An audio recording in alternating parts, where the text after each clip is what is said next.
Penjaga masuk ke sel, seorang tahanan tergeletak tak bergerak akibat serangan brutal. Mengejutkan, tapi sebenarnya tidak di sini. Jika kamu mengganggu anak-anak, kamu akan menanggung akibatnya. Serangan tahun 2023 di penjara Hakia, Australia Barat, dilakukan oleh Evan James Martin, 45 tahun. Korban kekerasan adalah Ashley James Brovo, 40.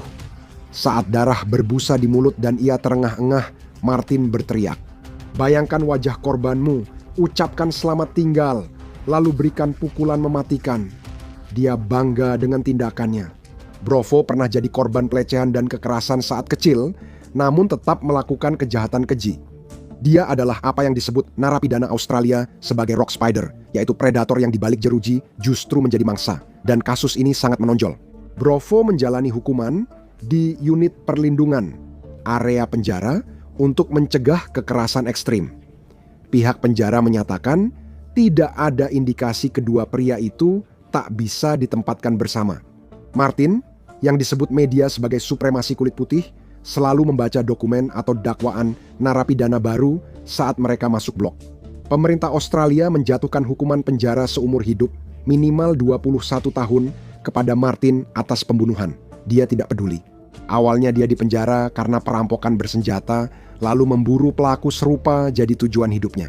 Sebelum pembunuhan, di penjara lain, dia membuat 2 pisau rakitan dan menyerang narapidana yang dihukum atas kejahatan terhadap 4 gadis.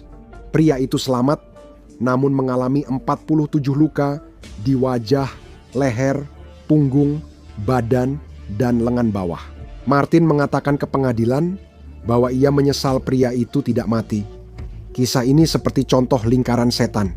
Martin pernah mengalami penelantaran dan kekerasan saat kecil. Evaluasi psikologisnya menyebutkan skizofrenia paranoid. Saudara tiri Brovo, korban kekerasan masa kecil di rumah yang sama, juga ikut terjebak dalam lingkaran itu. Dia sedang menjalani hukuman penjara untuk kasus besar pada tahun 2021 ketika dia menculik seorang gadis dari tempat berkemah. Tapi Martin tidak peduli dengan sebab dan akibat. Menurutnya, pelaku pelecehan pantas mati. Ia terus mengulanginya dan lebih memilih hidup di penjara. Dia menyebut kematian mendadak Brovo sebagai keadilan untuk korban dan pelayanan publik bagi negaranya terhadap pria seperti dia yang jumlahnya banyak. Pelaku pelecehan tak pernah aman di penjara, bahkan di blok perlindungan. Namun, kejadian berikutnya membuat kasus ini tampak biasa. Ian Watkins adalah mantan vokalis utama band post-grunge punk pop Wales, Lost Prophets. Dia punya segalanya, ketenaran, uang, dan jutaan penggemar, terutama perempuan muda. Tapi akhirnya, dia kehilangan semuanya. Setelah serangkaian kejahatan keji yang menurut jaksa melampaui imajinasi, terbuka babak baru dan terjerumus ke kebejatan yang belum pernah ada. Polisi sudah lama mencurigai perilaku kriminalnya, bukan hanya soal narkoba. Pada 2012 setelah diselidiki narkoba, Watkins ditangkap atas pelanggaran yang lebih serius. Dia dihukum 35 tahun di penjara Wakefield, Inggris Utara, yang dikenal para napi sebagai Monster Mansion. Tempat ini dihuni para pelaku terburuk, penuh pelecehan dan kekerasan tanpa henti. Watkins seperti mayat hidup dan jadi korban pemerasan. Beberapa tahun kemudian, petugas menemukan ponsel di selnya. Dia menyangkal itu miliknya, mengaku hanya menyembunyikan untuk narapidana lain. Di penjara, orang seperti Watkins mudah jadi target dan dieksploitasi. Ketika dia muncul di pengadilan, dia mengaku para narapidana mengatakan kepadanya bahwa jika dia tidak menyembunyikan telepon itu untuk mereka, dia akan dihabisi. Maksud mereka akan menggorok lehernya dengan silet. Dan ini adalah Monster Mansion, tempat para pria serius biasanya tidak main-main dengan ancaman. Tapi itu bahkan lebih jauh lagi. Watkins masih menerima tumpukan surat penggemar dari para penggemar wanitanya. Ketika narapidana lain melihat ini, mereka tahu bahwa Watkins bisa dijadikan sumber penghasilan. Dia dipaksa meminta uang dari penggemar dan hasilnya dibagi para pria yang mengancam Watkins. Jika uang terus masuk, nyawanya aman. Pengadilan tidak percaya padanya dan menambah 10 bulan hukuman. Watkins menunggu tindakan setiap hari, ketegangan meningkat, tapi tak ada yang bertindak.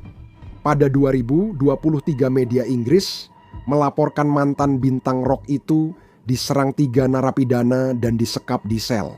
Mereka memukulinya dengan brutal, menikamnya dengan pisau buatan sendiri selama 6 jam yang panjang. Watkins menyampaikan kepada penggemar bahwa ia pernah terancam nyawa akibat pemukulan yang sebabkan pendarahan otak dan kerusakan saraf tulang belakang permanen. "Syukurlah aku masih ganteng," candanya pada tunangannya lewat surat. Namun di penjara, sikap itu bisa membuat pelaku pelecehan terbunuh. Di surat terakhir tahun 2025, ia bilang ke penggemar wanitanya bahwa ia membenci akhir pekan saat pintu-pintu dibuka dan segalanya bisa terjadi. Sel terbuka jadi mimpi buruk bagi pelaku pelecehan. Watkins ditemukan tewas, dipukuli dan ditusuk di leher. Namun pembunuhnya juga bukan warga terhormat. Seorang anggota geng membunuh pria tak bersalah karena salah identitas, sementara yang lain menyerang wanita yang ia culik dari jalanan. Di penjara, orang paling brutal dan gila sering mencari sosok yang mereka anggap lebih buruk, lalu menyebut serangan mereka sebagai kekerasan yang dibenarkan. Bagi mereka yang pernah disakiti saat kecil, ini dianggap balas dendam di dunia yang busuk.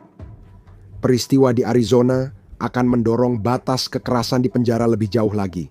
Ricky Wassenaar sudah hampir 40 tahun di penjara, sebagian besar akibat penyanderaan brutal selama 15 hari pada penjaga di 2004. Tahun 2025 dia tidak stabil dan brutal, menjalani 16 hukuman seumur hidup. Seperti kata narapidana, orang seperti itu tak punya apa-apa lagi untuk kehilangan. Pada 4 April, Wassenaar mempercepat pemindahan teman satu selnya dengan menunggu pria itu tidur, lalu mencekik dan menikamnya. Dia kemudian mengatur tubuh korban agar terlihat seperti sedang tidur. Korbannya, Saul Alvarez, adalah apa yang disebut narapidana Amerika sebagai como. Sekarang dia adalah como yang sudah mati. Tapi Wassenaar belum selesai. Dia memasukkan batu ke kantong laundry jaring, lalu berjalan tenang ke area berpagar tempat narapidana menunggu masuk ruang makan. Dia mulai mengayunkan pukulan ke kepala dan wajah, darah berceceran kemana-mana. 2 orang, Thorn Harnage dan Donald Lashley, tewas. Keduanya sedang menjalani hukuman karena kejahatan terhadap anak muda. Penyesalan Wassenaar hanya karena tidak membunuh lebih banyak. Dia telah menargetkan 7 orang, tapi ingin mencapai 1 lusin lebih 1. Pria berbahaya itu ditempatkan di tahanan perlindungan karena saat krisis Sandera 2004 yang ia pimpin, seorang petugas wanita diserang. Wassenaar akhirnya ditempatkan dengan narapidana yang pernah melukai wanita dan anak-anak. Tapi dia mengklaim bahwa dia tidak pantas berada di sana, bahwa dia bukan salah satu dari mereka. Lalu, ketika dia diberitahu bahwa dia harus berbagi sel, ya, itu adalah puncak kesabarannya. Dia mengancam akan membunuh siapapun yang dikirim petugas, tetapi mereka tak peduli. Wassenaar menyebut mengeksekusi para bajingan yang tak pernah keluar dan melukai lagi adalah keadilan. Dia hanya mengikuti aturan tak tertulis kode penjara yang sulit dipahami orang biasa. "Jangan pernah panggil saya monster," ujarnya dalam wawancara. Dia pembunuh monster, berbeda dari yang lain. Kasus ini menunjukkan tak ada yang aman di penjara Amerika, di mana pelaku pelecehan dibunuh lebih sering dari narapidana lain. Ada banyak pria yang dengan senang hati akan berbagi gelar itu dengannya. Itu termasuk pria dalam kasus berikut ini, dalam sebuah kisah dengan kekejaman yang cukup unik. Pada tahun 2025, di Lembaga Pemasyarakatan Green di North Carolina, seorang mantan guru sekolah menengah pertama berusia 60 tahun yang dituduh melakukan kejahatan terhadap salah satu muridnya ditemukan tewas. Ernest Nichols dijadwalkan bebas tahun 2027. Kejahatannya melanggar undang-undang usia persetujuan di negaranya. Dia dihukum 15 tahun penjara dan tetap jadi sasaran, meski kejahatannya tak seberat pelaku lain di kategori yang sama. Karena dianggap tak berbahaya, dia ditempatkan di penjara keamanan minimum model asrama, tanpa perlindungan dari para pembunuh kejam.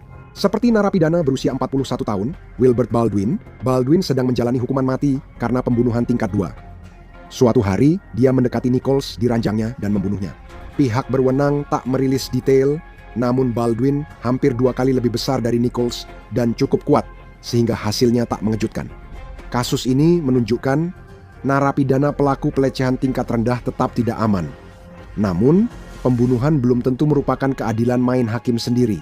Terkadang alasannya lebih samar dan bisa mencapai tingkat kekerasan yang tak terbayangkan.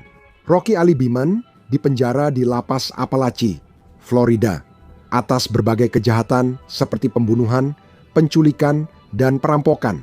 Pada 5 Juli 2012 saat Bruce Hunsaker ke kamar mandi, Beeman hanya memikirkan keadilan untuk gadis 10 tahun.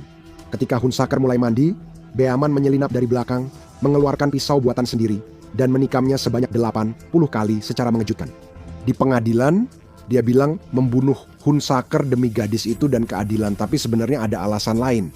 Hunziker berutang padanya, dan Beeman sedang diselidiki kasus pembunuhan 2017 saat dipenjara di tempat lain. Orang seperti dia ada di sekitar. Setiap hari adalah ujian berat bagi para penipu di penjara Amerika, tapi beberapa narapidana mengambil tindakan lebih jauh lagi. Dan cerita berikut membuktikannya.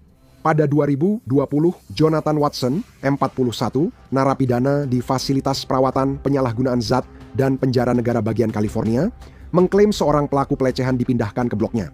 Dan pria yang sama itu menghabiskan sepanjang hari menonton acara televisi anak-anak.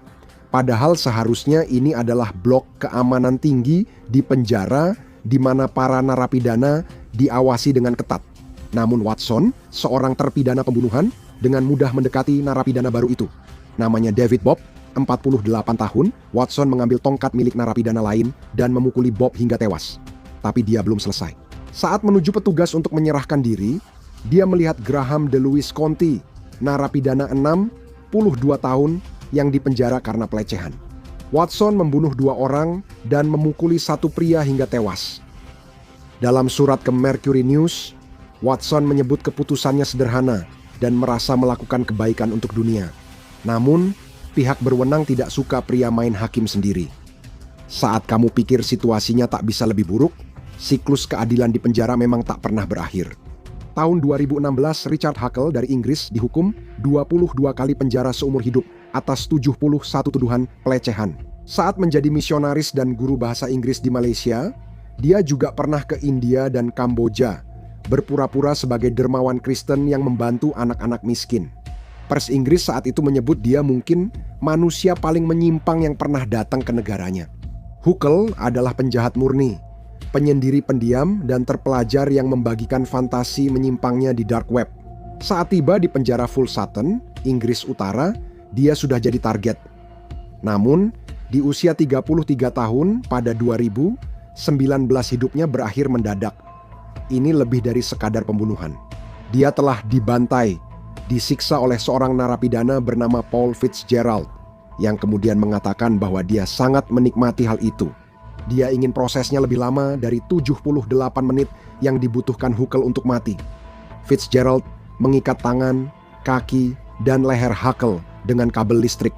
Dia memukul wajahnya, menikamnya dengan sikat gigi yang sudah diruncingkan, dan melukai lebih lanjut dengan sebuah pena. Saat ditemukan petugas, Fitzgerald masih di atas tubuh itu, tersenyum dengan darah menggenang di bawahnya. Fitzgerald mengakui di pengadilan bahwa ia mungkin terbawa suasana, namun menyebut pembunuhan itu keadilan puitis. Hakim tidak setuju, menyebutnya sebagai seorang psikopat yang hanya mendapatkan kesenangan dari mewujudkan fantasinya. Evaluasi psikologisnya sepanjang 1 meter dan memuat istilah seperti psikopati dan gangguan kepribadian antisosial. Dia dihukum atas kekerasan dan pelanggaran seksual sejak usia 13 tahun. Sebagai korban kekerasan ekstrim masa kecil, membunuh Huckle jadi bentuk balas dendam baginya. Ketika dia dijatuhi hukuman atas pembunuhan itu, dia menghabiskan sebagian besar waktunya dengan tertawa dan menguap. Satu-satunya penyesalannya adalah dia tidak bisa membunuh 2 atau 3 orang lagi. Silakan cek 24 jam pertama untuk Predator di penjara atau klik video ini.